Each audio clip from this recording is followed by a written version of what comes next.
Creative ಚಿತ್ರ, ನಾನ್ creative ಚಿತ್ರ. Monotonous ಹೋಗ್ತೀವಿ sir, ಒಂದೇ ಥರ ಇದೆ ಸರ್, ಅದು ಹಂಗೆ ಇತ್ತು, ಇದು ಹಂಗೆ ಇತ್ತು, ಇದು ಹಂಗೆ ಇತ್ತು ಅಂತಿದ್ದ ಕಾಲಘಟ್ಟದಿಂದ ಬ್ರೇಕ್ ಮಾಡಕ್ಕೆ ಮಠ ಬಂತು, ಬ್ರೇಕ್ ಮಾಡಕ್ಕೆ ಎದ್ದೇಳು ಮಂಜುನಾಥ ಬಂತು. ಅದರಲ್ಲಿ ಐಟಮ್ ಸಾಂಗ್ ಇಲ್ಲ, ಅಥವಾ ರೆಗ್ಯುಲಾರಿಟೀಸ್ ಯಾವುದೂ ಇಲ್ಲ, ಕ್ರಿಯೇಟಿವಿಟಿ ಇದೆ ಅಲ್ಲಿ. ಆ ಕ್ರಿಯೇಟಿವಿಟಿ ಸ್ವತಂತ್ರ ನಿರ್ದೇಶಕನಿಗಿರುತ್ತೆ ಮತ್ತು ಆಡಿಯನ್ಸ್ ಅದನ್ನು ತಗೋತಾರೆ. ಅದನ್ನು ಪದೇ ಪದೇ ಪ್ರೂವ್ ಮಾಡ್ಕೊಂಡು ಬಂದಿದ್ದೀವಿ. ಈಗ ಅದೇ ಪ್ರಶ್ನೆನ ಸೆನ್ಸಾರ್ ಚಂದ್ರಶೇಖರ್ ನನಗೆ ಮಠದಲ್ಲಿ ರಾಜ ಅಸಂಬದ್ಧವಾಗಿ ಇಂಗ್ಲೀಷ್ ಎಲ್ಲ ಮಾತಾಡ್ತಾನೆ ಅಂತ, ಹೆಂಗ್ಸೆ ಅಂತ. ಅಸಂಬದ್ಧ ಅದು ಯಾಕಂತೀರಿ ಸರ್?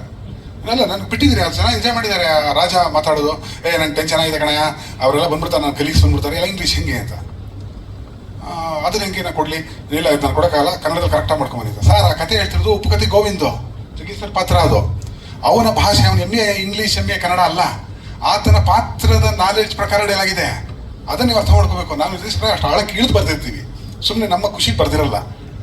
ಓ, ಈ ಆಯಾಮ ಸರ್, ಮತ್ತು ಈ ಆಯಾಮನೇ ತಿಳ್ಕೊಳ್ತೇವೆ ಸೆನ್ಸಾರ್ ಆಫೀಸರ್ ಅಂತ ನಾನು ಒಪ್ಕೊಳ್ಳೇಬೇಕಲ್ಲ ಸರ್. ಸರ್ಕಾರ ಕೊಟ್ಟಿರೋ ಹುದ್ದೆ, ಎಚ್ಚರಿಕೆಯಿಂದ ಇರಬೇಕಾಗತ್ತೆ ನೀವು ಕೂಡ ಅಂತ. ಆಮೇಲೆ ಮಠ ಆಯಿತು, ಮಂಜುನಾಥ ಟೈಮ್ ಬಂದಾಗಂತೂ ತುಂಬ ಎಂಜಾಯ್ ಮಾಡಿ ಮಂಜುನಾಥನ ಬಿಟ್ಕೊಟ್ರು ಅವರು. ಸೊ ಹೀಗೆ ಕ್ರಿಯೇಟಿವ್ ಸ್ವಾತಂತ್ರ್ಯಗಳನ್ನ ಬಳಸ್ಕೊಳ್ಳದೆ ನಾರ್ಮಲ್ ಚಿತ್ರಗಳು ಬರ್ತಾ ಇರುತ್ತೆ. ನಾರ್ಮಲ್ ಚಿತ್ರಗಳು ಬರೋದ್ರಿಂದ ಅದರಿಂದ ಹೊರಗಡೆ ಇರೋಣ ಅನ್ನೋ ಒಂದು ಉದ್ದೇಶ. ಎಸ್, ಜೀವನ ಸಾರ್ಥಕತೆಗೆ. ಈಗ ಮ್ಯಾನರಿಸಮ್ ಜಗ್ಗೇಶ್ ಸರ್ದು ಅದೇ ಮುಂದುವರಿಕೆ ಭಾಗ ಆಗಿದೆ. ಯಾವುದು? ಅವ್ರ ಮ್ಯಾನರಿಸಮ್ ಬದಲಾಗಿದೆ ಈ ಸಿನಿಮಾ. ಅಂದರೆ ಒಬ್ಬ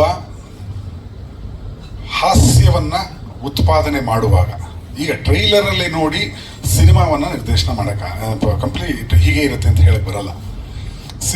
ಟ್ರೈಲರಲ್ಲಿ ಒಂದಷ್ಟು ಡೈಲಾಗ್ಸ್ಗಳನ್ನು ಮಾತ್ರ ಕೊಟ್ಟು ರಂಜಿಸ್ತೀವಿ, ಇಷ್ಟೆಲ್ಲ ಇದೇ ವಿಚಾರ, ಬನ್ನಿ ನೋಡಿ ಮಜಾ ತಗೊಳ್ಳಿ ಅಂತ ಹೇಳಿ. ಮ್ಯಾನರಿಸಮ್, ಮಂಜುನಾಥನ ಮ್ಯಾನರಿಸಮ್ ಮ್ಯಾಚ್ ಮಾಡಿದೆಯೋ ಅಥವಾ ಮಠದ ಮ್ಯಾಚ್ ಮಾಡಿದೆಯೋ ಅಂದರೆ ಜಗ್ಗೇಶ್ವರ್ ಒಂದೇ. ಅದರಲ್ಲಿರೋ ಪಾತ್ರಗಳನ್ನು ಹೆಕ್ಕಿ ತೆಗೆಯುವಾಗ ಈ ಪ್ರಶ್ನೆ ರೆಗ್ಯುಲಾರಿಟಿ ಅಂತ ಕೇಳಬಹುದು. ವೆನ್ ಇಟ್ ಕಮ್ಸ್ ಟು ಪ್ರತಿಷ್ಠಿ ವೆಂಚರಿಂಗ್ ಅಂತ ಬಂದಾಗ ಟ್ರೈಲರ್ ನೋಡಿ ಸಿನಿಮಾನ ನಿರ್ಧಾರ ಮಾಡೋಕ್ಕಾಗಲ್ಲ ಅನ್ನೋದು ನನ್ನ ತಿಳುವಳಿಕೆ ಸರ್.